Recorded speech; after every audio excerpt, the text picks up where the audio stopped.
Hello guys, welcome back muli dito sa ating YouTube channel, Rodel Orlina TV channel guys. So ngayon may panibagong video na naman akong ituturo sa inyo.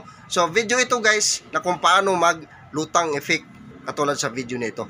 So sa mga mahilig mag-reels dyan at wala pang idea kung paano gawin ang katulad ng video nito, so para sa iyo ang video nito. Kaya panoorin mo tong video nito hanggang dulo kasi dito ituturo ko step by step kung paano ito gawin. So kung baguhan ka man lang din dito sa aking YouTube channel, huwag kalimutan na mag-subscribe at i-click yung notification bell. Nang sa ganoon, magiging updated pa kayo sa mga susunod ko pa na upload na video na katulad nito. So yun na guys, din natin to patagalin pa. Proceed na tayo pagkatapos ng aking intro.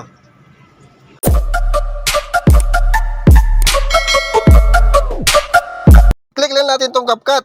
Pagka-click sa CapCut, itong new project, i-click lang din natin to. So, tandaan nyo guys, ito yung pinaka-guide natin itong bilog na kulay orange. So, click natin itong new project. Tapos, kuhain na natin yung ating video na i-edit. So, ito siya. Click natin to. Then, i-add lang. Click lang tong add. Then, sunod natin gagawin, dito sa tools, hanapin kagad natin yung aspect ratio. Ito, i-click natin itong aspect ratio.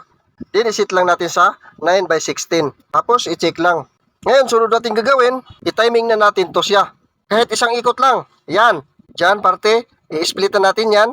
I-click natin itong ating na-add overlay para mag-highlight. Yan. Katulad na yan. Pagkatapos, i-click lang din natin itong split.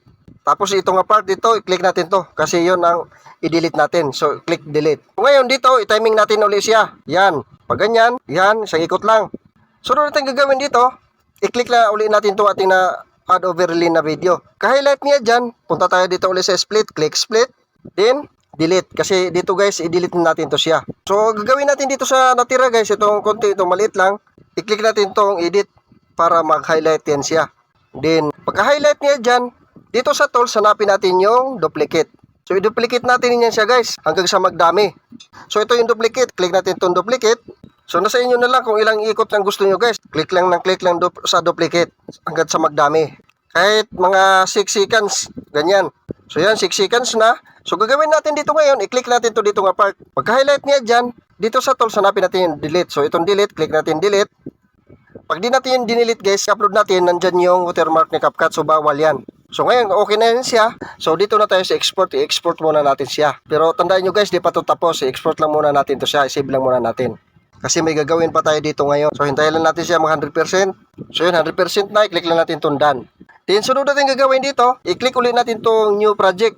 Then yung original na video guys, hanapin natin. So ito siya, i-click natin to, then i-add lang. So dito ngayon guys, sa original na video, hanapin natin yung doon sa parte nga paghagis niya. So dito nga part, yan, i-click natin to dito nga part. I-click natin itong na-add overlay natin ngayon. At tapos, punta dito sa split, click split. Then ito dito nga part, i-click natin to guys kasi ito yung i-delete natin, din na ito kasama. Ka-highlight niya dyan, punta tayo dito delete, click delete. So dito ngayon guys, i-timing na natin to siya. Dyan sa paghagis niya, yan. Dyan sa paghagis niya guys, yan. Ang gagawin natin dito ngayon, punta tayo dito sa overlay, click natin overlay.